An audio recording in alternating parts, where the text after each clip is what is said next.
Good to see you again. Please comment down below where you are listening from and what time it is currently. Also, like the video. Let's get to the first story. In Richmond, Virginia, USA, three brothers learned to control a room long before anyone feared their names. This is how a quiet house on 4th Avenue became the training ground for some of the most ruthless killers in American true crime history. To understand that fear, you start on 4th Avenue, in a house that looked stable from the sidewalk, a father who demanded obedience, a mother who expected respectability, chores done, voices lowered for elders, manners presented on cue. It read as order. Inside, control sat at the center of every exchange, and the oldest boy, Linwood, learned early that imposing your will could quiet a room faster than reason. They were polite in public. Neighbors remembered doors held open, small favors, light bulbs changed on porches. That mask mattered. It let three boys inhabit two worlds at once. Upright sons out front, experimenters with fear behind closed doors. The psychology of the moment is important. When dominance becomes relief, you start chasing it, testing boundaries not because you need money, but because you need that feeling repeated. Richmond in the mid-70s carried its own pressure. Factories cut shifts, paychecks thinned. For black teenagers, paths narrowed at the exact age when they needed them to widen. Police community trust was brittle. Minor offenses too often produced either no consequence or a hard-edged response that bred resentment instead of responsibility. None of that excuses violence. It sketches the backdrop, the humidity in the air before a storm breaks. Investigators later documented early cruelty. Pets vanished. Strays were tormented. A pet snake became a tool for intimidation. Those are not lurid cider notes. They are clinical markers. Forensic psychology flags animal cruelty as rehearsal. Controlled harm, low risk. Leadership formed quickly. Linwood calculated, James enforced, and Anthony, youngest, adapted to the orbit that promised protection. Their first crimes were quiet. Outbuildings pried open with cloth-wrapped screwdrivers. Windows eased up on the hinge side to dodge alarm pins. They learned the creak in each porch board, which alley stayed shadowed after midnight, who left a side door on the latch. They timed patrols, counted to 10 on exits, and debriefed mistakes, like a small unit learning terrain. When you get away with it, risk feels like proof that you are smarter than the system. Meanwhile, school attendance slipped. Church appearances stayed dutiful but shallow. They were present without being seen. A probation note would later call them capable, respectful. Bureaucratic language often misreads containment as change. At home, arguments ended when Linwood stared long enough. James leaned into his size. Anthony rarely initiated, but he did not resist either. Belonging was its own gravity. What nobody around them grasped was how procedural their learning had become. They swapped roles, lookout, lead, collector, and rotated to keep skills even. They mapped routes from rooflines as well as sidewalks, logged which dogs barked and which only watched, noticed the difference in a window's sound between summer's expansion and winter's contraction. Detail was not a habit, it was a creed. Neighbors felt unease without evidence. A missing radio, a bent latch, a silhouette slipping between hedges, unsettling, but not enough to move an entire block to action. When suspicion lacks a face, people retreat to hope. Teachers saw potential harden into distance. Coaches saw effort replaced by smirks after practice. Feedback slid off them like rain. The brothers developed a private economy of power. Praise did not move them. Control did. They learned that a calm voice could make a stronger threat than a shout. That silence after a command unsettles more than repetition. That proximity, standing a step too close, erodes resistance. Those are interrogation insights. Here, they were learned as kids in kitchens and on stoops. Think of a pressure gauge, the needle inching right month after month. No single incident breaks it. Accumulation does. Each clean burglary, each frightened look from a neighbor they had just aided earlier that week, pushed the needle. They were not, investigators considered, fantasizing about homicide in some grand plan. They were stripping thresholds, one after another, until crossing the final one felt like testing a technique rather than shattering a boundary. By the end of the decade, the house on 4th Avenue held three young men fluent in the city's small sounds: the clink of a deadbolt, the sigh of a screen door, the pause before a police radio answers. They trusted planning over luck, fear over conversation, distance and speed over confrontation. And because small consequences never stuck, they read survival as validation. Everything that followed, rooftops, doorways, road shoulders, was not an abrupt turn. It was an extension of this apprenticeship, carried out in public, with lives on the other end. The first time they crossed that line, it was not rage, it was not heat, it was calculation from elevation. A neighbor, Orline Christian, moved through an ordinary evening, a rectangle of light on her window pulling a neat silhouette. Linwood climbed to a roof he already knew, the same route he had traced during quiet afternoons, and set the rifle where bricks gave a steady rest. Distance, concealment, a backstop, he had thought it through. One shot, a clean path through glass, and into a life that never saw it coming. Why does this matter? Because motive leaves trails, arguments, insults, debts. A rooftop sniper leaves none. The city learned that night that a house could become a target range, that the safest place, home, offered no cover against someone who refused to be seen. In hindsight, you hear the psychology in the method. They wanted control without conversation, impact without witness, erasure without a footprint. Action in the aftermath was spare and telling. A pop of shattering glass, a neighbor calling a name into a hallway that did not answer. On the roofline, Linwood folded the plan closed, retrieved a stashed jacket, crossed a gap to the next row house, descended a back stairwell they had tested before, and was gone before porch lights finished clicking on. He moved the way he had moved for years during burglaries, but now the object taken was breath. Detectives arrived to measure rather than argue. They mapped the wound path to eye height and angle, stepped off distances from window to probable firing point, and climbed adjoining roofs by ladder with flashlights glossing tar paper seams. No scuffs obvious, no cigarette ash, no shell casing left behind. Even the vantage point was chosen for sterilization, high enough to keep extraction quiet, close enough for accuracy. Without a fight between known parties, early theories collapsed into a colder possibility. A shooter with no personal tie. Neighbors gave fragments, a flicker near the cornice, a shadow that might have been heat mirage off brick, a sound like a snapped ruler. Micro-stories, but they matter, because they capture a block stunned into disbelief. People do not want to believe a neighbor's bedroom became a line-of-sight problem. The investigation had angles and measurements. It did not have a face. For the brothers, inhibition bled out of the system. The psychology of the moment is important. If the first homicide confirms that planning beats risk, grief does not arrive.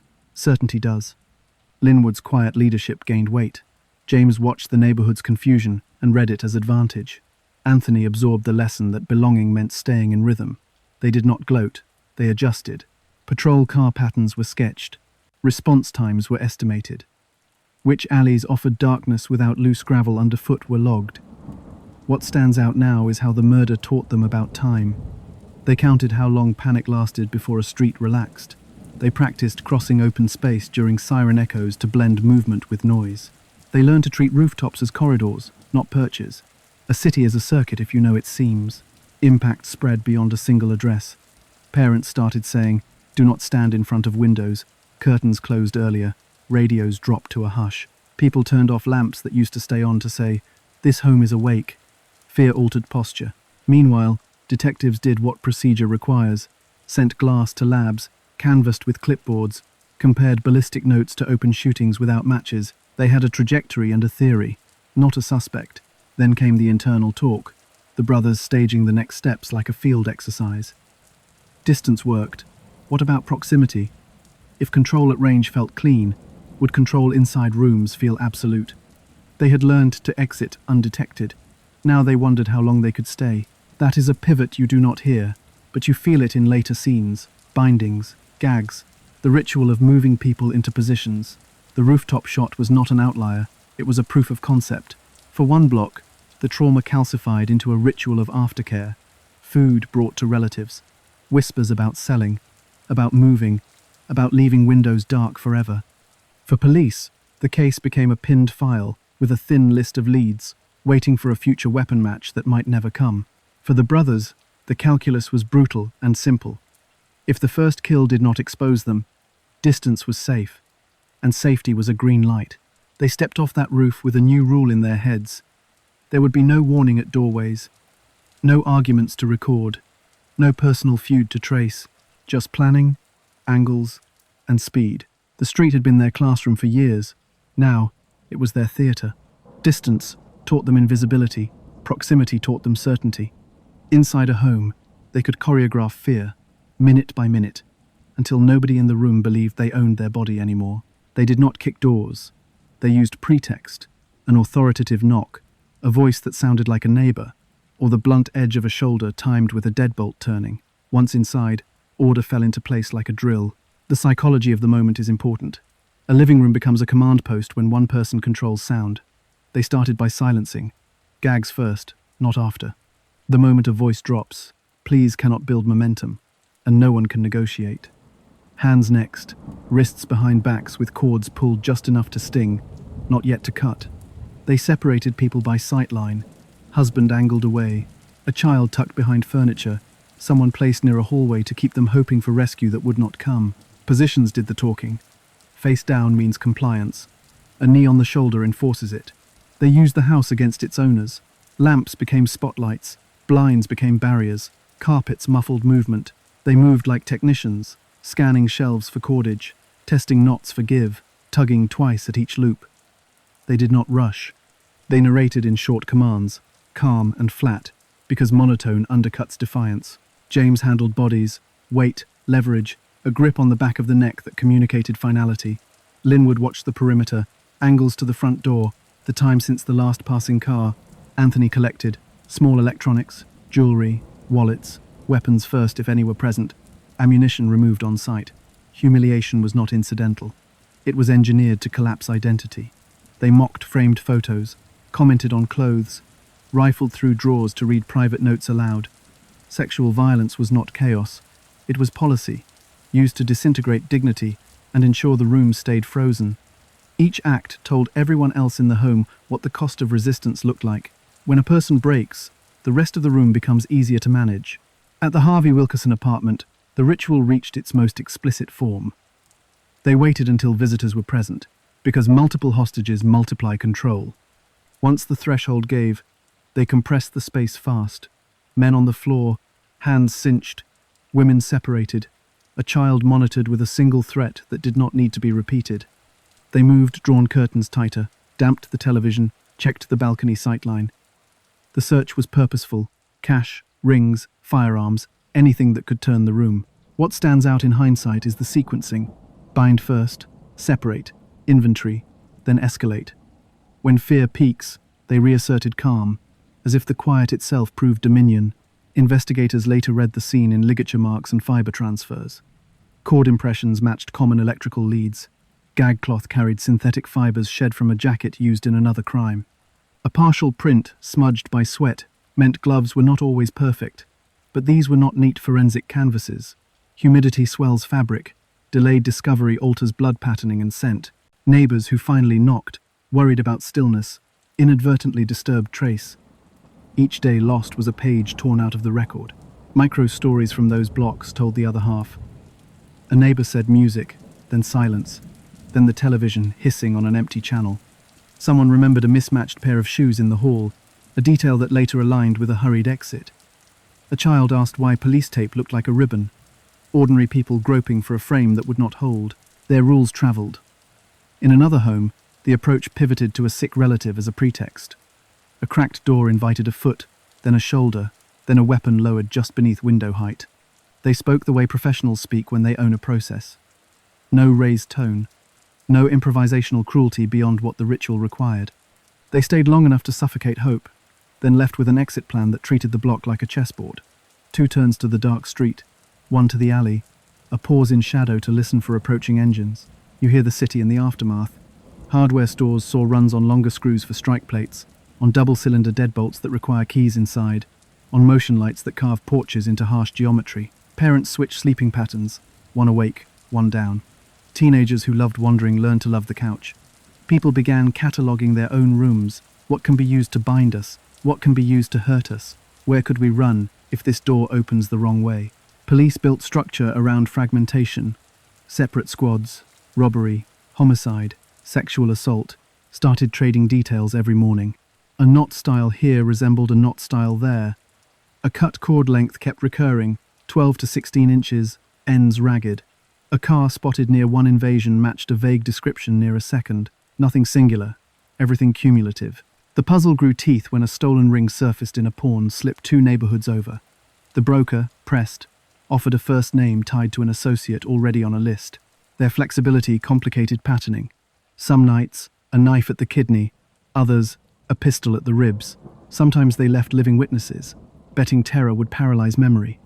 Sometimes they did not, betting silence would slow investigators. They varied entry points, front doors when bluff worked, side windows when it did not. Predictability kills criminals. Variance almost killed the case. But variance could not erase their signature. The ritual of control: bind, gag, separate, violate, inventory, threaten, exit. The sequence stamped itself onto scenes like an invisible watermark. Detectives began to feel it before they proved it. Meanwhile, the brothers refined it, shaving seconds from transitions, learning which commands moved people fastest, which threats kept a room compliant without creating uncontainable noise. And then the ritual left houses and stepped into transit.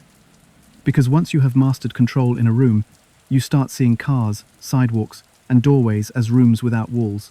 Movement felt safe, until it wasn't. They learned the rhythm of traffic, the blind spots of side streets. The half-second people looked down to fish for keys. They didn't chase. They intercepted. Angle mattered more than speed. A body steps off a curb. A voice lands low and close. A weapon sits just out of passerby sightlines. Compliance arrived before witnesses registered the scene. The psychology of the moment is important. In transit, people assume witnesses equal protection. But witnesses freeze, calibrate, misread. The brothers counted on that lag.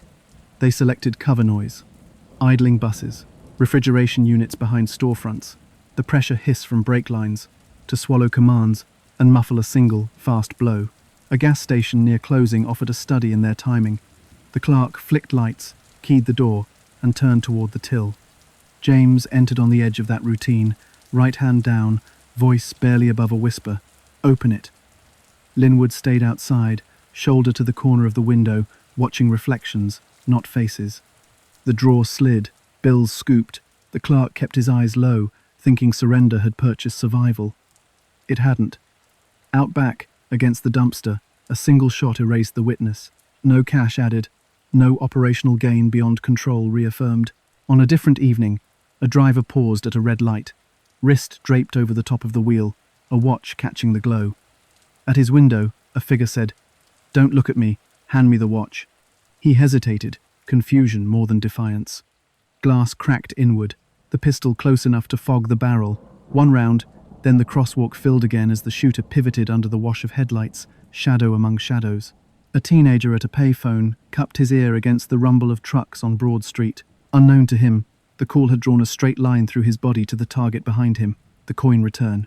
"Don't move, hang it up, turn around." He complied too slowly. A punch to the kidney, a head into glass, coins harvested like fruit. No flourish, no taunt. They left him slumped, alive, shaking, a witness whose memory would fracture under stress. Michael McDuffie's death captured their appetite for instant dominance. An exchange of words, heat in the air, and a chest shot that ended the argument before anyone nearby realized there had been one. Theft wasn't the point. The point was enforcing a hierarchy in public, then walking away as if stepping off a curb. Witnesses later disagreed on everything but the cadence. Fast approach, short command, single crack, exit. And then there was Christopher Phillips. Young, no money worth the risk, no feud to frame motive. The attack felt like sport. One shot, a reported laugh, shoes skimming pavement as they disappeared into traffic noise. Youth offered no immunity. For Richmond, that detail lodged deeper than headlines. If a teenager wasn't safe at a corner, who was? Pattern, but not a pattern. They shifted calibers, switched jackets, rotated neighborhoods. Sometimes a knife pressed under a rib, other times a pistol low against the thigh. They varied the exit, cut through a lot one night, blended with bus riders the next. Detectives hesitated to overlink, knowing false connections drain weeks. The brothers thrived in that caution. Task forces started watching the physics of corners. Unmarked units sat near gas islands with engines off, eyes on glass reflections. Officers trailed likely targets, the last customer leaving a store, the commuter stepping into a dark lot, trying to bait intervention without putting civilians at risk. But the brothers watched the watchers. If a cruiser idled too long, they drifted 2 blocks over. If a shape in a sedan didn't fidget like a civilian, they passed on the opportunity and waited for a softer angle. Microstories from the city mapped the fear. A woman clutched her purse tighter at intersections, shoulders raised. A man filled his tank at noon, refused to stop after dusk. Bus riders faced inward, backs to windows, scanning hands, not faces. People stopped narrating their days on sidewalks. They moved in quiet lines, like weather shifting. Forensics on the street offered little oxygen. Asphalt eats footprints. Brass casings traveled under tires. Cameras were scarce. Still, threads accumulated. Projectiles linked by rifling. A running shoe tread recurring at two scenes. A vague car description repeating. Dark body. Scar on the rear quarter. One tail light dim. Each clue felt flimsy alone. Together, they suggested a small circle of men working from the same toolbox. What stands out now in retrospect is theft as theatre. Rings, watches, a few bills, tokens rather than spoils. The real currency was panic, the recalibration of a city that learned any pause could be fatal. But here's the twist. Variance masked them for months, yet it also widened their exposure. The more corners they claimed, the more chances they created to be seen, imperfectly, by people who would eventually connect a dented car, a jacket's fibre, a voice that always spoke just above a whisper. While corners were turning hostile, one case exposed a slower, colder method. Mary Gowan kept a used bookstore open with patience and names remembered. Her closing routine never changed. Dim the backlights, tally the ledger, flip the sign, lock, and walk a short, careful line to her car. Predictability is comfort to most, but to predators it's a schedule. They scouted her pattern over days, reading the small pauses, how long she stood at the curb to scan the street, when she hugged her bag to free a key hand, how often a neighbor waved from across the way. The grab needed seconds, nothing more. A car edged to the curb as she turned. A voice asked a soft question that forced eye contact, and the door opened. Hands under the elbows, a downward push, body weight collapsing space. By the time a passerby glanced up, the silhouette was gone, swallowed by a quiet door shutting and an engine under the sound bed of traffic. The philosophy here was different from quick hits. This wasn't cash extraction and flight, it was control sustained. They drove a short zigzag, left, right, left again, to disorient her internal compass. The building they used offered cover, boarded windows, weeds threading cracked steps, a back room where carpet already smelled of old glue and mildew. Inside, ritual. Gag first, tight enough to pull at the corners of the mouth. Wrists bound with cut strips, not cord. Fabric bites differently, leaves a softer edge, fools the body into thinking it can wriggle free. The weapon wasn't distance, it was a hammer, intimate and deliberate. Autopsy notes later mapped arcs and impact sites, the claw end used, not the face, the pattern consistent with repeated blows applied at close range. A hammer erases identity. It forces the killer to choose each strike, to stand over the victim and convert intention into injury. The psychology of the moment is important. Depersonalization turned into method. Words from the attackers were minimal, commands only, as if ordinary language might accidentally humanize the woman on the floor. Staging followed. A rug dragged to hide pooling. Debris scattered to mimic chaos. Jewelry taken, not as profit alone but to blur motive. The small cash she carried vanished. A register key ended up under a baseboard, suggesting panic, but the sequencing said otherwise. Calm voices, measured steps, a door eased rather than slammed, all of it consistent with people who had already rehearsed how to leave a room looking messy without leaving themselves behind. What stands out in hindsight is how the scene gave detectives both too much and just enough. There was fiber transfer on the gag that matched a synthetic weave from an earlier home invasion, though the color spectrum was broad enough to require caution. A partial tread impression near the back exit aligned with a tire family used on a limited set of models, narrow but not singular. Pawn slips surfaced within 48 hours, 2 rings, one with an inscription that family recognized immediately. The broker remembered a middleman with a specific jacket, dark with a stitched logo, uncommon in that part of the city. Those details didn't name a killer, but they outlined a circle. Witnesses near the shop added texture. A neighbor recalled a car with a dim taillight and a dent on the rear quarter panel, idling too long the week before. Another swore the driver wore a cap pulled low, voice soft, sentences clipped. Note the language pattern, calm, precise, almost administrative. That effect mirrored what survivors in home invasions had described. Separate crimes, similar cadence. The ripple through Richmond was immediate and heavy. A bookstore is supposed to be the safest public room in a city, a place where attention turns to pages and small talk. Parents stopped letting kids browse alone. Foot traffic thinned after dusk. Clerks rehearsed lock-up sequences in their heads, added buddy systems, called home from the threshold. Fear didn't drift anymore. It settled. Inside the task force, Gowan's case became a fulcrum. Ballistics weren't the anchor here. Toolmark analysis was. The claw left characteristic striations, and while you can't match a hammer like a gun, you can compare injury geometry to a seized tool. When officers later recovered a duffel with a hammer bearing hair in the joint, a detail withheld from the press, the lab notes didn't celebrate. They tightened, combined with the vehicle description and the pawn timeline. The case finally had a seam to pull. For the brothers, heat should have cauterized activity.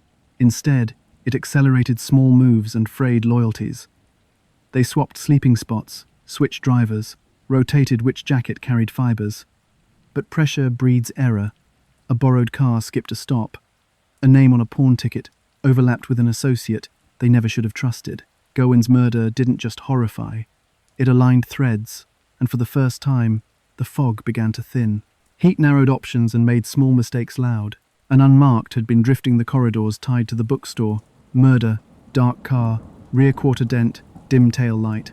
Near midnight, that silhouette slid through a four-way and hesitated at the sign. Not a blow-through. Worse for criminals, a lazy roll that says comfort. The unit tucked in behind, lights off, distance right. A calm radio note, possible match, hold the air. The stakes were immediate. If it was them, a routine stop could detonate a block. If it wasn't, tipping your hand burned weeks. The cruiser chirped once. The car drifted to the curb, tires kissing gravel. Positions happened fast. Driver's door cracked. Officer angled to the B-pillar. Partner sweeping the passenger. A second unit gliding in to collapse escape vectors. Commands stayed steady. Engine off. Keys on the roof. Hands where we can see them. Action unfolded with the clinical rhythm of training colliding with luck. The driver complied, jaw tight. The passenger's eyes flicked rear view, then froze when he clocked the second set of headlights. The first officer saw it in a blink. The smell. Metallic, sweet, stubborn. Old blood clings to upholstery. Bleach only seasons it. Registration papers didn't match faces. A glove box opened to a pistol with wiped surfaces. Magazine seated. No fingerprints visible. But everyone understood what a wiped gun implies. The trunk told the rest of the story. A duffel sat heavy, zipper teeth polished from nervous hands. Inside were jewelry that didn't feel like thrift store finds. A roll of bills banded tight, and a hammer, the claw joint pinching what looked like a few pale strands. No one said the bookstore victim's name out loud, but the air changed. A detective knelt to the rear tire, glanced at the tread, and murmured a make-match that aligned with impressions from the back exit of that boarded room. Individually, none of it sealed a case. Together, it justified custody. They split the men, cuffed, rights read crisply. Questions came from the suspects in different keys. Is this about traffic? Who called this in? Do I need a lawyer? The officers answered by the card, but the inconsistencies wrote their own narrative. Names offered didn't align with the registration. A story about visiting a cousin evaporated when asked for an address. Calm became clipped. Arrests didn't cascade in a single night. Surveillance branched from that stop into apartments, row houses, and back steps where associates smoked and watched the street. The task force tightened quietly. Phones pinged where permissible, pawn slips were pulled, and unannounced knock-and-talks tested reactions. Days later, coordinated moves brought James down at one location, no chase, eyes flat, and Linwood at another, boxed in a narrow hallway that smelled of grease and pine sol. Anthony, tied less directly to recent scenes, was pinned on separate charges and held. Interrogations exposed the dynamic. Anthony sagged, tried on alibis that frayed when detectives dropped non-public details, fiber color on a gag, a knot style, the inscription from a ring. James met silence with silence, or a shrug that refused to rise to anger, body language saying, "You can't bait me." Linwood treated the room like a chessboard, answering when precision might narrow exposure, invoking counsel when it wouldn't. Nobody offered a confession that tied a bow, but admissions slipped. Being near a scene, handling a tool, riding in a car that matched a witness note. Meanwhile, labs worked. Ballistics linked street projectiles to the wiped pistol. Toolmark examiners compared the hammer's claw to injury geometry from the bookstore case and wrote careful language, consistent with, not unique to, but the fit was persuasive. Fibers from duffel lint traps mirrored synthetics pulled from earlier ligatures. The pawn chain on the rings, stamped with dates within 48 hours of specific crimes, closed a loop prosecutors love: possession, soon after violence. Courtrooms became pressure vessels. Prosecutors stacked counts: murder, abduction, robbery, sexual assault, building a mosaic rather than betting on a single tile. Defense pushed on procedure, chain of custody, eyewitness reliability. The brothers sat still. Limited remorse was visible only as absence, no glances at families, no words beyond what counsel allowed. Verdicts landed heavy. Death for Linwood and James, long years for Anthony. For Richmond, shoulders dropped a fraction. Patrols breathed. Night returned in cautious increments. In hindsight, it felt like an ending. It wasn't. 2 men on death row began measuring keys, counting steps, and listening for seams. The spree was over. The calculations weren't. Maximum security sells certainty. At Mecklenburg, certainty lived in the count, the rattle of keys at 5 p.m., the clack of meal carts, the shuffle to medical, the low murmur of radios repeating the same phrases at the same times. Linwood and James treated that routine like a map. They timed footsteps in corridors, noted which doors stuck on humid nights, and clocked how long it took a rookie to fish for the right key when he was nervous. Predictability was not safety to them. It was a seam. The psychology of the moment is important. Death row is designed to shrink the future until it fits inside a single date. Some men fold. Others watch. The Brileys watched.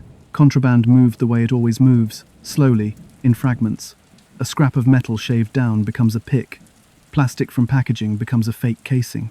Tape, wire, string, all currency. None of it looks like a tool until you assemble it under pressure. They studied people as much as doors. They noted which officers lingered to chat, who rushed counts to make break, and who believed in his own authority so completely that he would walk into a set piece without suspecting the stage. The plan they built mirrored their old ritual. Roles were assigned. Timing was tight. Deception came before force whenever possible. A staged medical event would be the lure. A heart attack collapses skepticism. You answer the call, or you live with yourself if you guessed wrong. Action began with a body hitting the floor between counts, breath shallow, face angled to cast a sharp profile under the light. The call went out from the block: man down, need medical, open up. A door cracked, because that is what policy, habit, and humanity require. As the steel cleared the jamb, bodies surged. Overpowering guards is not a brawl, it is leverage. Wrists trapped, elbows bent past their range, knees planted on hips. Radios were lifted first, keys second. Voices dropped to a command pitch. Uniforms changed possession. Shirts were stripped, belts removed, badges pinned where they would read at a glance. A radio is more powerful than a shank when you know the language. They imitated cadence, moving inmate to medical, copy, door 5, stand by, hold the sally port. Meanwhile, a fake bomb came together with wires, a box, tape, and the face of a kitchen timer. It did not need to function. It only needed to look like something that explodes when a hand trembles the wrong way. Hostages were bound into the device. That choice was calculated. A bomb threat can be dismissed at distance. A hostage with something strapped to his chest changes the risk math. At the next gate, the hostage spoke on cue, voice thin but steady. We are moving on medical authorization. The gate opened because refusing meant paperwork, delay, and a gamble with a potential blast radius. In an institution trained to prevent escalation, the threat finished the sentence for everyone. Movement stacked under misdirection. Linwood controlled the script, radio in hand, speaking in dry, procedural phrases. James enforced tempo. Keep walking, eyes front, no noise. They passed through checkpoints that normally required 2 signatures because a radio and a uniform create coherence.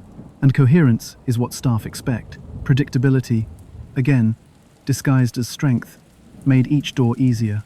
The perimeter is where most escapes die. Here, they bent it. Maintenance routes, known to inmates who had swept those floors and hauled those bins, led to a service yard with partial cover. A vehicle had been positioned quietly, not at the front where visibility was high, but at a loading zone where movement was routine. The hostages were placed so that any approach required confronting the fake device, Officers hesitated. That hesitation was the window. They drove with authority rather than speed, headlights steady, posture confident, the illusion of a sanctioned transfer intact. Cameras were limited. Guard towers relied on pattern recognition. A car that acts like it belongs often belongs until someone asks the second question. Off grounds, they abandoned the first vehicle for a second, rehearsed to beat the early net. Then came footwork through service alleys, tree lines, and ditch cuts they had memorized through years of watching seasons shift behind wire. The alarm ignited the state. Roadblocks went up. Helicopters skimmed fields. Bulletins spread across trooper radios and local dispatch. 2 condemned killers, armed, dangerous. The dragnet widened quickly, but every net has loose edges in its first hours. Calls poured in, both real and imagined. Every tall man in a dark jacket might have been a Briley in a frightened mind. For families of victims, the terror of the spree returned with full force. Sleep vanished. Porch lights stayed on. Shotguns rested beside sofas. Inside Mecklenburg, the audit began before dawn. Administrators replayed every word of radio traffic. Lock logs were pulled. Training protocols were dissected. How had a fake bomb stalled an entire corridor?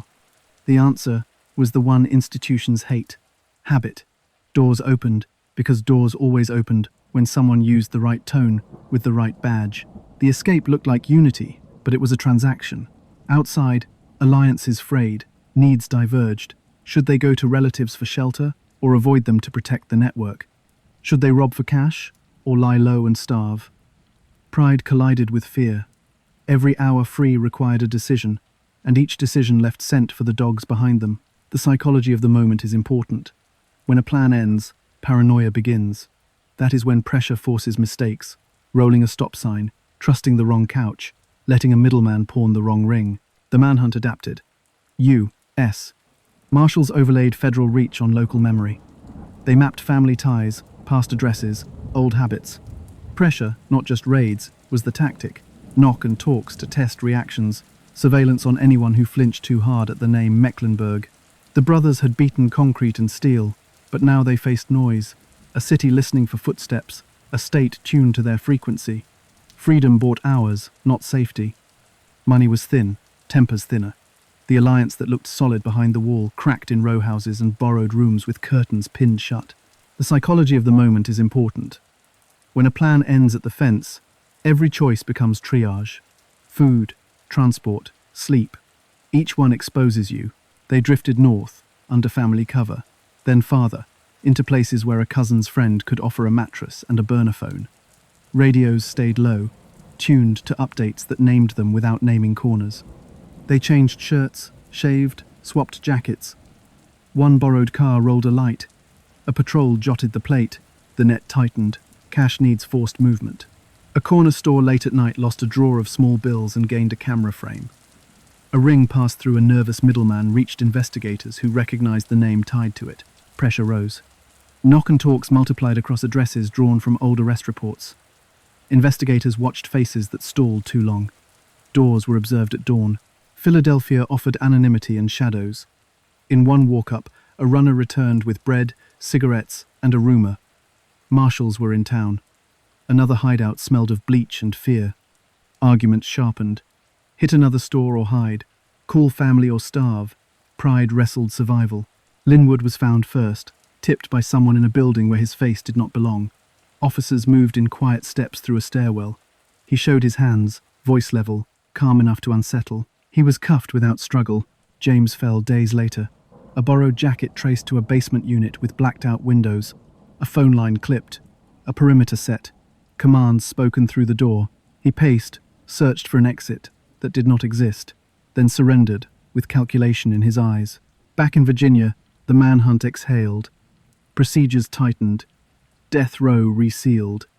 For families, fear settled into a quieter ache. For the system, the lesson hardened. They had beaten concrete once. They would not beat the clock again. At Mecklenburg, silence developed edges. Doors closed with more deliberation. Counts stretched. For Linwood and James, the corridor to the chamber was long, measured in appeals, law library hours, and the ritual of waiting. Control shrank to small choices. When to meet counsel, what to say, what to eat, whom to write.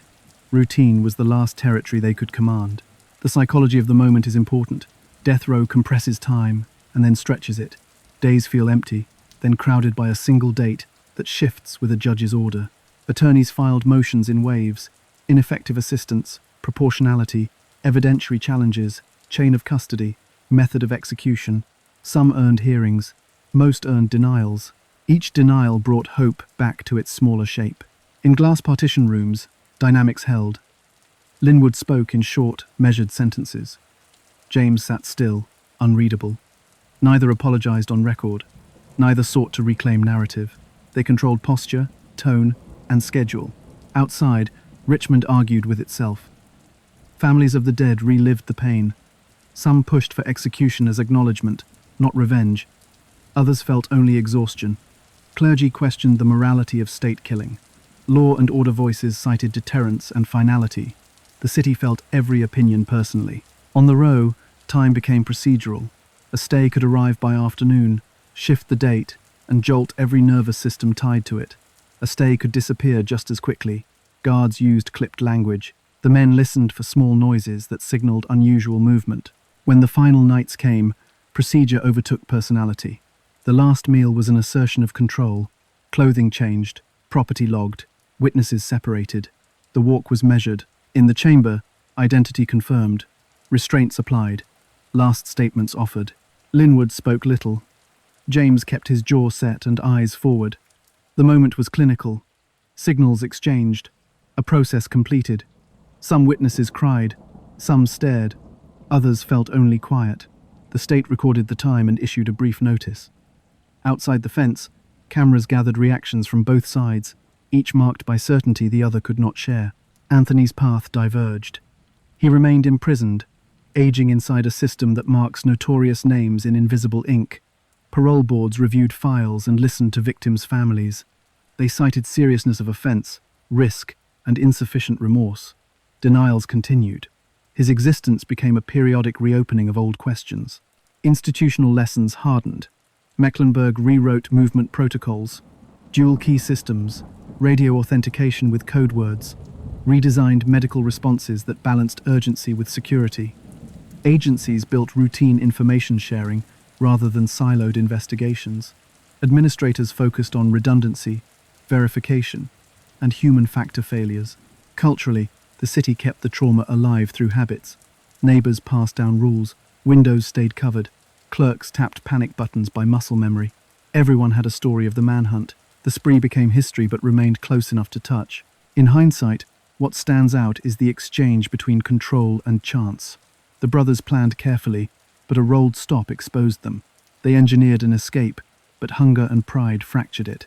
The system toughened, yet still relied on people to notice seams. Death row completed its arc. The rest lives on in protocols, rituals, and the way a city listens to the night. Is less than #4 number. Let's get to story number 2. The door was unlocked. Officers pushed into a quiet Sacramento apartment, the smell of iron heavy in the air. The refrigerator hummed, packed with jars and wrapped parcels that shouldn't have been cold. On the counter, a blender crusted dark. And on the floor, stains that mapped where someone had moved with purpose. How does a delusion grow this fast, turning a kitchen into an altar? Who missed the warnings? Outside, a city stayed awake in fear. Inside, a family had already watched a son vanish into himself. The belief was simple. His blood was turning to powder. To understand that refrigerator, we need to go back to a childhood carved by anxiety. Richard Chase grew up with constant tension at home, the kind that changes how a child breathes. Arguments were routine, corrections sharp, affection inconsistent. For a nervous kid, that climate teaches vigilance. Scan for danger, scan your body, listen for anything that feels wrong. The psychology of the moment is important. When the outside world feels unsafe, the body becomes a monitoring station. Early on, he fixated on symptoms. Headaches weren't just headaches, they were warnings. A stomachache wasn't passing discomfort, it was a sign of breakdown. He would complain, enumerate sensations, ask for remedies, then distrust them. Hypochondria isn't theatrics. It's an attempt to control an unpredictable environment by naming it. He wanted explanations for feelings he didn't have language for. Dread, humiliation, numbness. so the body took the blame. Control at home moved like a thermostat, high then off. He responded by withdrawing. Teachers saw a quiet boy who kept to himself, who avoided eye contact, who flinched at surprise. Meanwhile, small cruelties surfaced. Investigators would later document animal harm in adolescence, but here the pattern started. A child rehearsing control over something weaker when his own life felt uncontrollable. In hindsight, it is an unsettling rehearsal of power, distance, and dissociation. Adolescence amplified the isolation. He was thin, awkward, and guarded. Social rejection wasn't dramatic, it was steady erosion. Parties avoided, friendships shallow, intimacy confusing. He turned inward, toward his pulse, his breath, his digestion, and the new chemical relief of substances. Marijuana numbed, alcohol blurred, stimulants sharpened his preoccupation, and hallucinogens loosened the edges of reality. Each drug offered a temporary logic. If I feel different, maybe I can think different. But the hangovers brought a harsher truth. His body still felt wrong. The somatic story deepened. He told friends his heart sometimes stopped. He believed his bones shifted under his skin. He fixated on his head shape, his hair, the texture of his skin. He pressed his chest, tapping along ribs as if checking for missing parts. Persecutory ideas of a broken body began to gel. Not that people were out to get him, but that his own biology was. He wasn't forming a criminal mind, he was forming an explanatory system, a delusion waiting for a framework. Family dynamics sharpened the divide. A parent's demand for normalcy met a teenager who felt anything but. Medical visits came and went, reassurance didn't stick, and the complaints grew stranger. Doctors found nothing, which, to a future psychotic patient, sometimes confirms the fear. If you can't see it, it must be deeper. He read about organs, about digestion, about circulation. He memorized the names but missed the meaning. Clinical terms became charms: pancreas, pulmonary artery, spleen, objects he could hold in thought when emotions flooded. Animal cruelty escalated in private moments, never as showmanship. It served two purposes: testing boundaries of empathy and testing a theory: does blood change how I feel? At the time, nobody knew this, not even those closest to him. In missing person cases, silence is usually gradual. Here, the erasure began long before the crimes. It started with the gradual disappearance of a shared reality. School faded, work sputtered, relationships failed quickly. He couldn't tolerate proximity. He couldn't tolerate his own body. He clung to symptoms because symptoms felt concrete. And then there was the obsession with blood draws, with the idea that he lacked something essential, that something had been taken from him. What stands out now in retrospect is that he was building a private medicine cabinet of explanations. But here is the twist. Leaving home wouldn't calm him. It would free the delusion. Without structure, without someone insisting on appointments, meals, or sleep, the body narrative took center stage. He would soon move into shared housing, and the rituals that began in whispers would turn audible. Scents, stains, jars. The framework was ready. All it needed was space. He left home carrying little more than a change of clothes and a certainty that his body was failing. Shared housing promised anonymity. No one to question the noise at 3 a.m. The locked bathroom, the chemical smells. Roommates noticed the rituals first. Faucets left running, doors propped open to vent poisons, windows taped to keep air pressure stable. He microwaved orange peels to sterilize the room, lined up pill bottles that had no labels, and slept with his back against the door. Certain something was leaking out of him. But here is the twist. The cruelty that once hid in sheds and alleys entered the kitchen. Small animals went missing in the neighborhood, and the backyard trash showed stains under crumpled newspaper. He boiled cookware at odd hours, then bleached it again. He stood over the sink, wrists under cold water, whispering about coagulation. The psychology of the moment is important. He believed he was disintegrating, and he was trying to build a treatment plan from what he could control: temperature, fluids, motion. Cocaine and LSD sharpened the edges. After runs, he complained that his heart had stopped in the night and restarted wrong. He said his skull plates were separating. He shaved patches of hair to check cranial expansion, then said someone was moving his bones while he slept. On acid, he fixated on his chest, detailing sensations of a draining artery. The words were clinical, but the logic was magical. A system of cause and cure built from fragments of health class and fear. The first psychotic break came with speed. Days of insomnia, then a morning where he announced his pulmonary artery had been stolen. Not blocked, stolen. He held a bar of soap, insisting it formed a dent that proved an internal vacuum. He pressed the soap to his chest as if casting a mold, showing evidence of a missing structure. Roommates tried to reason, then grew afraid. He left the house with gauze taped across his torso, shirt unbuttoned, walking like a patient discharged mid-procedure. Arrests and evaluations followed in quick succession, disturbing the peace, incoherent complaints at a clinic, detainment for erratic behavior. In intake, he described blood seeping out through his stomach. Nurses noted flat effect, odd but calm. A man reporting catastrophic symptoms without outward panic. Antipsychotics entered the picture, small doses at first, then brief stabilization. He slept. He ate.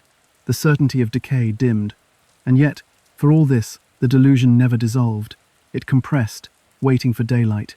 He returned to the house with a new plan: supply the body with what it lacked. Animal blood appeared as medicine. He collected it, mixed it, tasted, grimacing, then nodding, as if a dose had taken effect.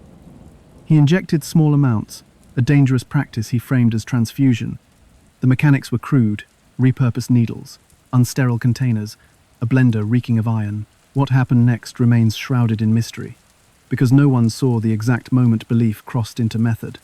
But the evidence suggests he experienced brief relief, followed by guiltless certainty that he had found a treatment. Roommates confronted him after a stench filled the kitchen. He was barefoot, pants stained, hands shaking from either drugs or adrenaline.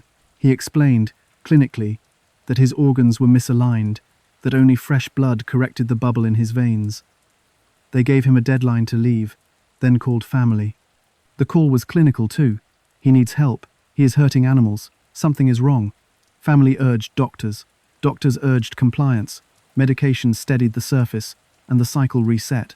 A short institutionalization gave the pattern a label. Staff wrote about blunted affect, somatic delusions, fixation on circulation and organs. He asked about transfusion machines, about whether blood could evaporate in tissue, about how long a person could live without a spleen. Some staff nicknamed him the vampire, not for theatrics, but because his conversations orbited blood. Behavior management worked. He took meds, followed rules, smiled thinly. Discharge planning started, pressured by bed scarcity, and the fact that calm behavior often counts for more than persistent delusion. Upon release, he described a simple rule to a peer: if something fixes the body, it can't be wrong. Outpatient follow-up was scheduled, minimal. He moved again, a smaller place, fewer eyes. The meds ran out. He didn't refill them. The whisper became a hum. He stole a syringe from a clinic bathroom, watched the plunger glide, and told himself there had to be a way to stabilize the decay. Meanwhile, animals began to vanish again. The clock was ticking, and nobody felt it. Neighbors noticed only the smell, and the daytime curtains pulled tight. He noticed a different detail: doors, some locked, some not. He tested handles out of habit, not yet with human intent, but with the same logic he applied to airflow and taps. If a barrier gave, maybe it meant permission. The framework was intact, the fear was rising, and the obsession was evolving into a hunting rule, quietly, inevitably. He was admitted under a narrow window: imminent risk, disorganized behavior. A body narrative so fixed it distorted every conversation. On paper, the commitment looked clean: danger to self, severe mental illness, need for stabilization. In reality, the hospital was crowded, budgets thin, and staff forced to triage the loudest crises first. He wasn't loud. He was precise. He said his blood was leaking. He wanted equipment, not therapy. Nurses charted a flat affect. Minimal eye contact. Elaborate somatic complaints. He asked for ice to slow internal boiling, pressed fingers to his neck, timed his pulse, and kept returning to the same phrase: poisoned blood. The psychology of the moment is important. He didn't think he was evil, or even ill. He believed he was in organ failure, and the only mistake anyone could make was ignoring the signs. Medication softened the edges. Antipsychotics dulled the racing certainty. He slept more than he had in weeks, ate full trays, answered questions with short, workable sentences. Staff could redirect him, ask him to shower, brush teeth, attend group. He complied. What stands out in hindsight is that compliance became the outcome. Behavior improved, so prognosis felt better, even while the content of his thoughts stayed rigid. Across the day room, Patients gave nicknames. Vampire followed him, not because he postured, but because every conversation drifted to blood. He asked a diabetic about lancets, a nurse about plasma separation, another patient about dialysis. He was building a technical vocabulary, piece by piece, without the underlying science. It sounded rational. It wasn't. He wanted a device to filter decay from his veins, a machine to extract contamination he swore he could feel. Therapy notes reflected the bind. Insight remained poor.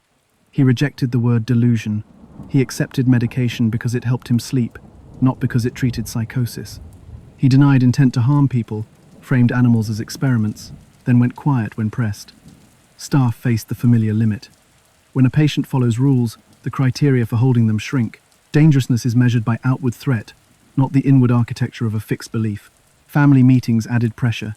They loved him, but they were exhausted. They asked for a plan that didn't exist. A step-down unit with close monitoring, frequent home visits, a social worker who could check the refrigerator, ask the right questions, verify medication. The hospital could offer a pamphlet, a clinic appointment in a few weeks, and a list of numbers to call if things worsened. Bed space mattered. New admissions waited. A psychiatrist adjusted doses, noted improvement, and wrote that risk appeared manageable in the community. The phrase sounds careful. It's a calculation built into the system. He agreed to continue meds. He signed the plan. He nodded when told to avoid substances. Everything depended on his compliance and his honesty. Those are fragile hinges in psychosis. Discharge day felt almost mundane. A plastic bag of belongings, a bottle of pills, a follow-up date circled in ink. He walked out under a sky that felt too bright. In that light, fatigue settled on him like a heavy coat. He went home with his family temporarily, and for a short time, the house held. Meals happened. TV murmured in the background. He complained less. He slept. But the belief didn't move. It just waited for the sedative effect to thin. Outpatient care was thin. A brief check-in, a refill, a quick assessment of side effects. The clinic was overloaded. Sessions ran late. Case managers carried lists that never ended. Meanwhile, he tracked the same sensations, kept the same private score. His chest felt hollow by afternoon. His head felt pressurized at night. He told a clinician he worried about dehydration of the blood, then accepted reassurance, then dismissed it afterward as politeness. Back home, the frictions returned. Medication made him feel slowed, flattened, less himself. He missed the short, sharp clarity he got when he felt untreated. He blamed the pills for making him deaf to his body's warnings. He skipped doses, then days. He told himself he would take them again if the decay got worse. He told no one that he had already decided blood was the only reliable fix. The rituals reassembled in small pieces. He stood longer at the sink, watched water swirl, thought about flow. He matched his breath to the faucet, convinced he could pull toxins toward the drain. He avoided mirrors, then stared into them for minutes, checking his pupils for oxygen loss. Out of sight of family, he searched trash for containers, checked drawers for needles, inventoried kitchen tools by shape and edge. When he moved back to his own place, supervision vanished. Neighbors saw a man who kept odd hours and rarely spoke. He saw opportunity in the silence. No one to interrupt routines, no one to question jars, no one to argue about smells. The outpatient appointment slipped. He didn't answer the phone. A letter arrived, bland and official, appointing a new date. By then, the blender was out again. This is where systems fail invisibly. Stabilization is treated as success, discharge as resolution, community care as a bridge that too often ends mid-span. He wasn't better, he was quieter. He wasn't safer. He was unsupervised. The belief had survived medication. Now it would mature without oversight. The next time he felt the afternoon hollowness, there would be no nurse, no group, no dose on a schedule. There would be only the rule he trusted: supply the body with what it lacks. It began in the backyard, where nobody looked for long. He scavenged alleys and fields for strays, rabbits, birds, anything small enough to handle quickly, large enough to yield blood. The killings weren't theatrical. They were methodical, done with kitchen tools chosen for edge and channel, cleaned, then used again. He disemboweled with a detached focus, separating organs by color, slip, and density, learning the textures of life the way a desperate student crams before an exam he cannot fail. He stored what he could. Jars reappeared in his kitchen, labeled in his head if not on glass: heart pieces, liver trimmings, ruddy broth from bone. He blended organs with soda, with fruit juice, even with raw meat, searching for a viscosity he believed could bind to his failing blood. The psychology of the moment is important. He was not tasting for pleasure, he was dosing. He took small sips, waited, checked his pulse, then took larger swallows if the room felt steadier. Disposal grew sloppy. Trash days left faint red arcs along the lip of bins. Neighbors mentioned a metallic smell that swelled during heat. A stray dog showed up limping, flank shaved in a jagged patch, as if someone had tested an incision and then lost nerve. He watched the neighborhood from behind his curtain, measuring risk, measuring time, measuring himself against the afternoon hollow he dreaded. When it hit, he reached for a jar. He needed more and more often. Small animals could not keep pace with the belief that his internal reservoir was draining. He started stealing containers from grocery stores, pocketing syringes where he could find them, lifting blades from hardware aisles, always looking for tools that promised precise channels or clean penetrations. He wiped them with alcohol, convinced sterilization mattered because he was not a sadist. He told himself he was a patient managing contamination. Meanwhile, he drove. He stole a car by habit, keys left in a running engine outside a liquor store, then traded to other vehicles when nervous. He cruised daytime suburbs where curtains were thin and the rhythm of life predictable. Mail carriers set a clock, kids left for school, parents returned at noon. He watched for patterns and for an old habit that had quietly become a rule: the unlocked door. Unlocked meant permission, meant safety, meant less friction inside his ritual. He tested handles like he tested faucets, a binary he trusted. If it turned, he stepped through. If it resisted, he moved on, telling himself the barrier served a purpose. Inside, he moved fast, scanning kitchens first, looking for knives, cups, blenders, and the cold capacity of a refrigerator. He left when confronted, walking out as if confused, polite, not yet violent against people when surprised. The rule kept him moving. He rehearsed entries at dusk, retreating at any sign of certainty, voices, music, a TV glow. He wanted quiet, and in that quiet, a controlled window to work. The first known human attempt did not end in blood. He opened a back door, saw a man in a chair, and froze at the outline of a body that might fight back. He retreated across dry grass, listened for a shout that did not come, and sat in his car shaking, berating himself for risking chaos when he needed order. His attention shifted to homes where life pulsed at the edges, mail piling up, a newspaper trapped under a sprinkler, a lawn left untrimmed. He believed empty houses offered time to collect, mix, consume, and clean without confrontation. But he also craved immediacy. Animal blood spoiled too quickly. He told himself human blood would stabilize longer, carry a potency he had only guessed at in late-night forums of delusion inside his head. He acquired a handgun, a small caliber piece bought in cash through a private sale. It was not for defense, it was for the moment he could not predict. He practiced racking the slide, loading, unloading, feeling the machine click into readiness. The weapon sat in his waistband during drives, a tool to secure time more than to inflict pain. In his logic, killing was not the goal, but it was an acceptable cost if it protected the ritual. He scouted neighborhoods in expanding loops, building a mental map of routes, fences, hedges, and doorways that yielded. He catalogued which streets felt watched and which felt abandoned at midday. He tested garage doors, sometimes slipping into the shadowed air to steady his breath and listen for footsteps. If none came, he moved to kitchen doors. If a door opened, he stepped into the cool and the hum of appliances he already knew how to use. When confronted by homeowners, he played confused, asked for someone who did not live there, or claimed a wrong address. He left quickly, pulse high, mind calculating how often unlocked meant alone. The pattern intensified, and the distance between attempts shrank.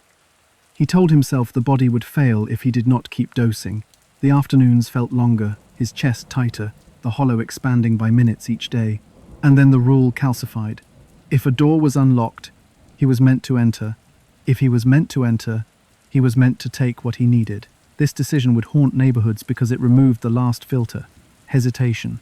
He carried his kit in a paper bag, the blender blade wrapped in a towel, a cup, a knife, a syringe, and a folded rag.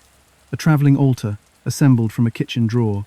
A final boundary remained, thin as air: harm a person to secure time.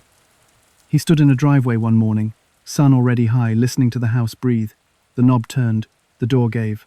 Inside, The refrigerator hummed, and in that sound, he heard a promise.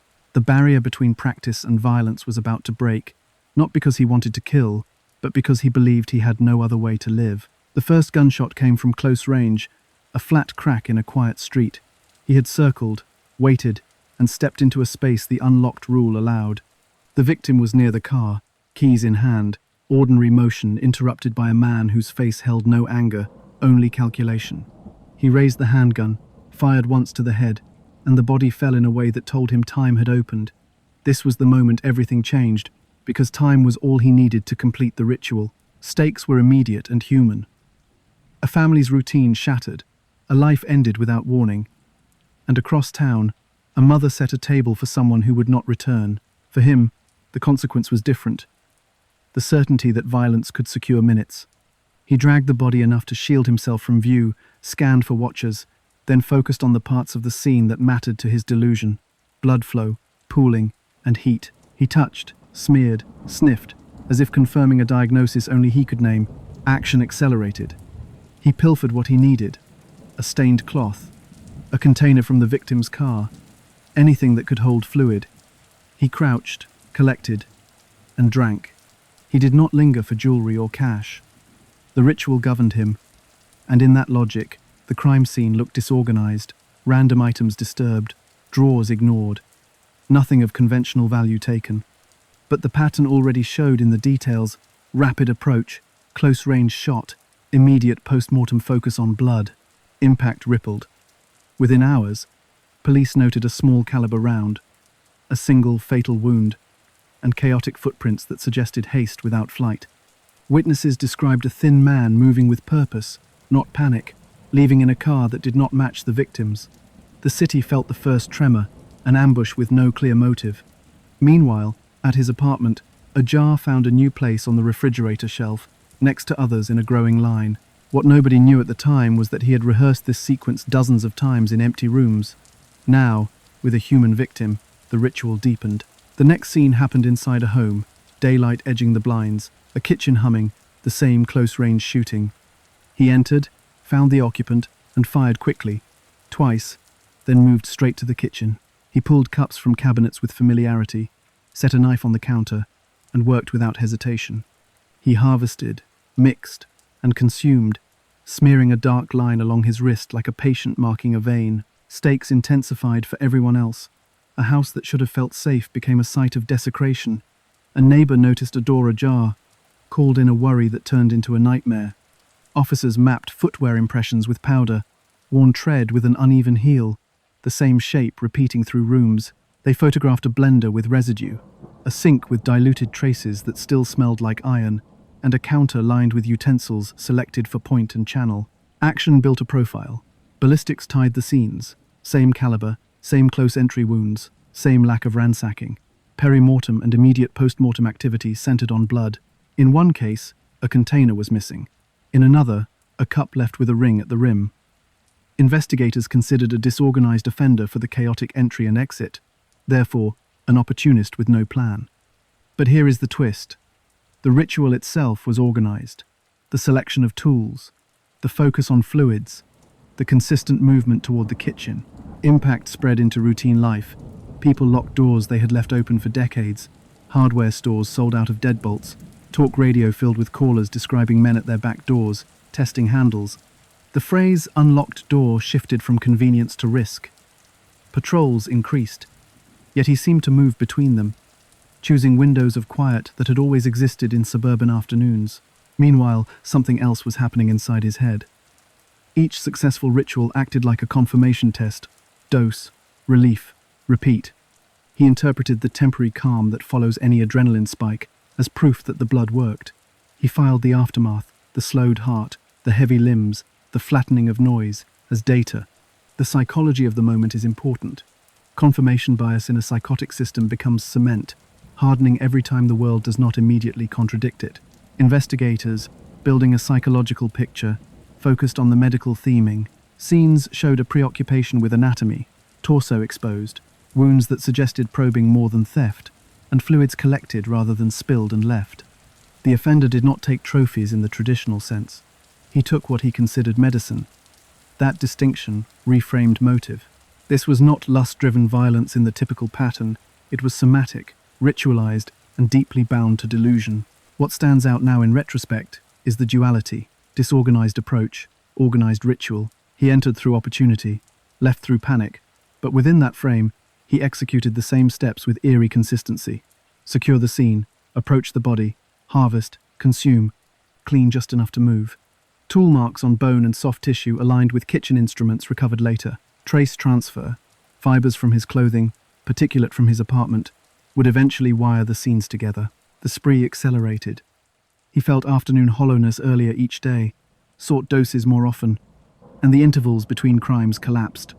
A neighbor saw him days before the next homicide, pacing a sidewalk, watching a window where a curtain never moved.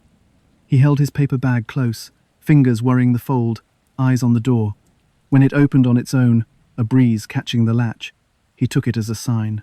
Inside, violence began again, quick and clinical, followed by the ritual that had become his only medicine. Unknown to neighbors, his apartment had become a private liturgy. The refrigerator looked ordinary from a distance: white door, magnets, a shopping list never used. Inside, it was organized the way a chapel is organized. Jars on the top shelf, aligned by shade, darker to lighter. Wrapped parcels on the second, tight tape, no labels. The bottom shelf held bowls with plastic wrap stretched like skin. It was not hoarding, it was arrangement with intention. The door shelves carried smaller containers, each with fluid that separated if left long enough. He watched the meniscus rise and fall, tapping glass to judge density. He would open a jar, take in the metallic scent, and decide whether it was still active. If the surface filmed, he skimmed it. If it thickened, he cut it with soda. He told himself that blending restored vitality, that aeration mattered, like shaking a bottle to wake the contents. On the counter, tools sat in a careful line. A paring knife for small cuts, a chef's knife for broader channels, a serrated blade for tissue that resisted. Beside them, a stained cup, a medical syringe repurposed until the numbers wore off, and a folded dish towel he used as a tourniquet around jars to keep his grip. The blender anchored the ritual, crusted around the base, rinsed but never fully clean, the blade sharpened more often than the knives. He staged, but not for anyone else.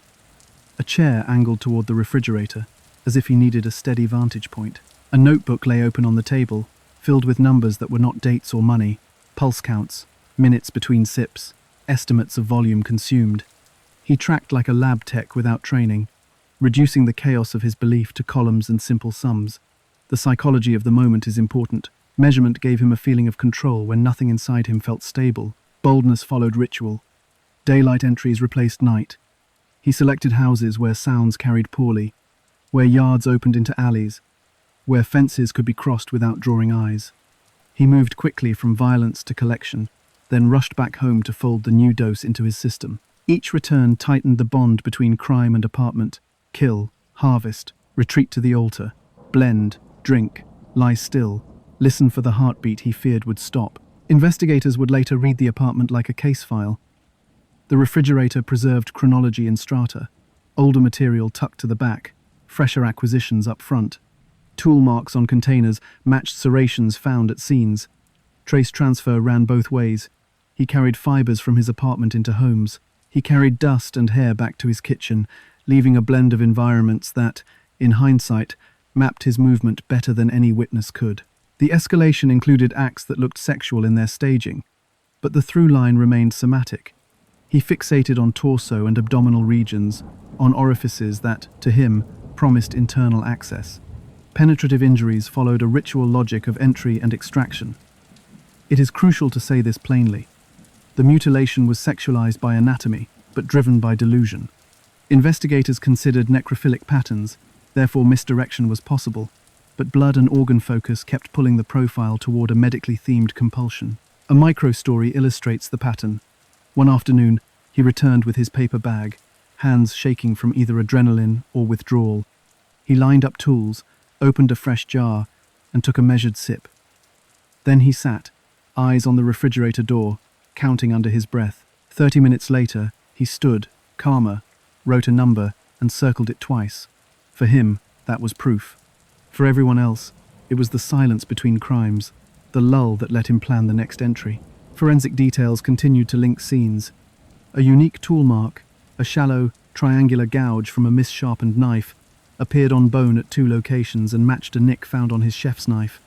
Soil in his kitchen sink contained the same diatom profile as a victim's yard fountain. Particulate in the blender motor cavity, mica, paint fleck, matched a windowsill in one ransacked kitchen. The apartment was not just an altar, it was a receiver, catching residue from each ritual. Public panic intensified as the daylight pattern became clear. Parents checked doors twice. People changed routes. The phrase "unlocked door" turned into a neighborhood password. Ask, confirm, secure. Meanwhile, he interpreted the same social shift as confirmation. If everyone was locking up, then the few unlocked doors he found must be meant for him. This was the moment everything changed for his targets, because scarcity sharpened his hunting, pushing him toward riskier selections.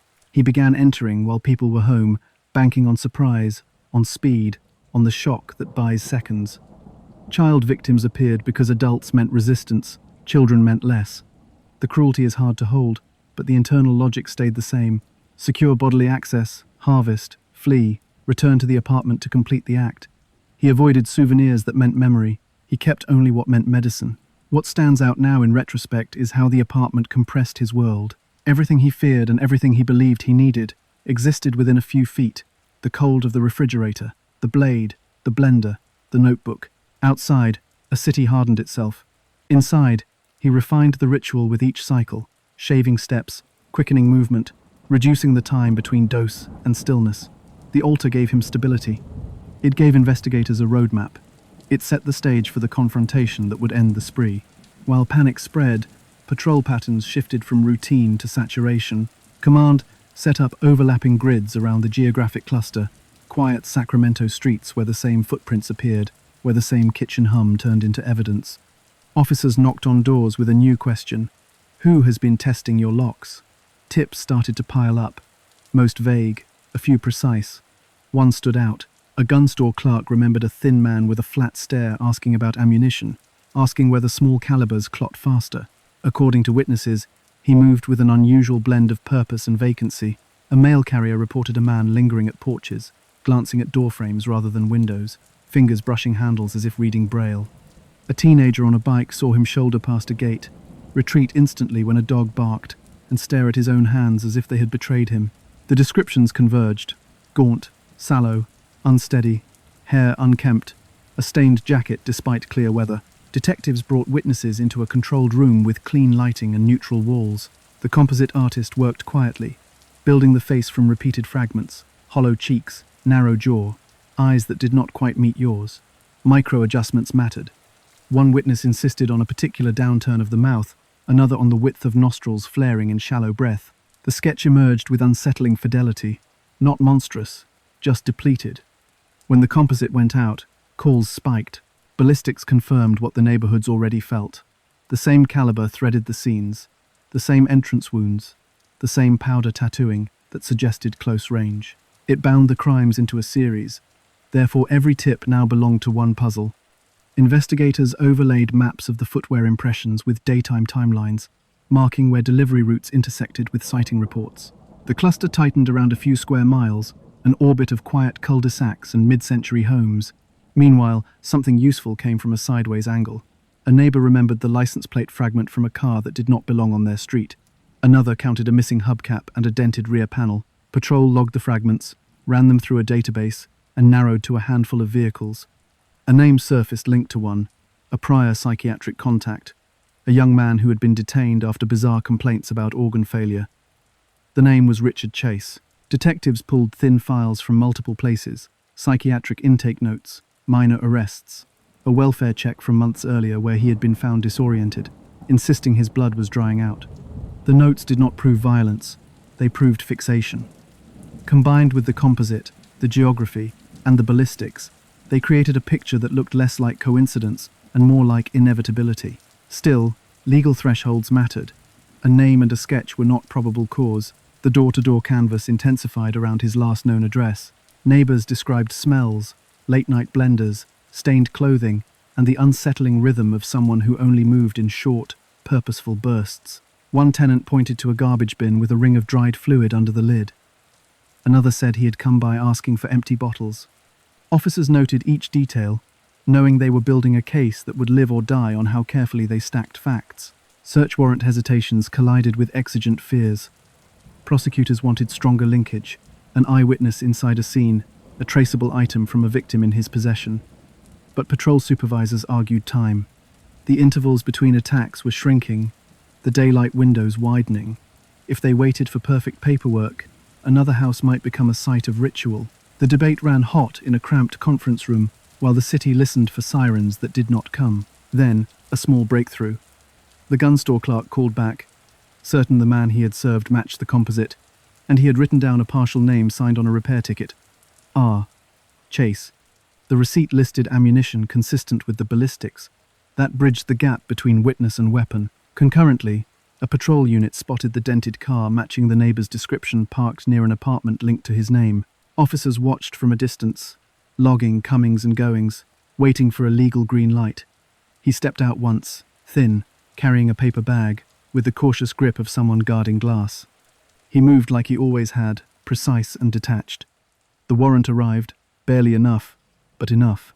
The stack formed, vests on, plan set, knock, announce, enter. The door was unlocked. They pushed through into stale air, the hum of a refrigerator, the line of tools on the counter, the blender that showed them, without words, what had been happening here. In the small kitchen, the case shifted from fear to proof. The manhunt ended at an altar built from ordinary appliances, each item a piece of a delusion that had been stalking unlocked doors across Sacramento.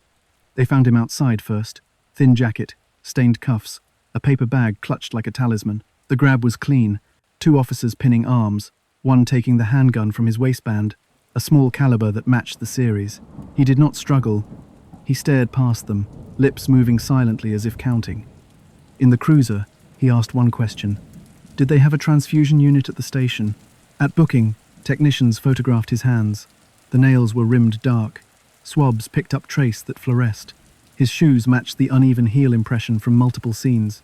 The gun traced through the repaired ticket at the shop, the receipt linking ammunition to the ballistics. Meanwhile, detectives secured the apartment intact, refrigerator sealed, blender bagged with the motor cavity preserved, knives wrapped to protect tool marks. In interview, they did not start with murders, they started with health. A seasoned detective sat close, steady voice, reflective questions. Where does it hurt? When does it worsen? He leaned in. He said decay. He said poisoned blood. He said the afternoons were the danger window, that his heart slowed then, that he could feel air bubbles rising in his veins. The psychology of the moment is important. They met him inside the delusion to keep him talking. He narrated a body under siege. Organs misaligned, bones shifting. A pulmonary artery missing, stolen, leaving a void he tried to fill. He described dosages in ounces, intervals in minutes, relief measured by how long he could lie still without hearing his pulse fade. He never said murder. He said treatment. He said experiment. He said he had tried animals because doctors would not listen. Report open detail. He mentioned kitchens, the hum of refrigerators, the way metal cups kept the charge. He described blending to activate and skimming a film he called oxidation. When they asked about specific addresses, he blinked, searched for a foothold, then returned to the rule. If a door was unlocked, it meant safety. If it was locked, he moved on. A logic loop, airtight to him. No coherent motive emerged beyond somatic necessity. He denied sexual impulse, denied hatred, denied theft. He framed everything as survival. When shown a photo of a scene, he looked away, then asked whether the samples had been wasted. Investigators paused, documented the phrasing, and pushed the focus back to his routine, where he obtained containers, how he cleaned, how he chose times. Prosecutors watched from behind glass, already weighing an insanity defense. Competency would hinge on whether he understood wrongfulness. He had wiped some surfaces, fled scenes, hid the gun. Those facts suggested awareness, yet his narrative was unwavering, fixed on organ theft and blood erasure. Psychiatrists evaluated him in separate sessions, noting blunted affect, intact orientation, persistent delusion. Dangerousness was obvious. Capacity was the question.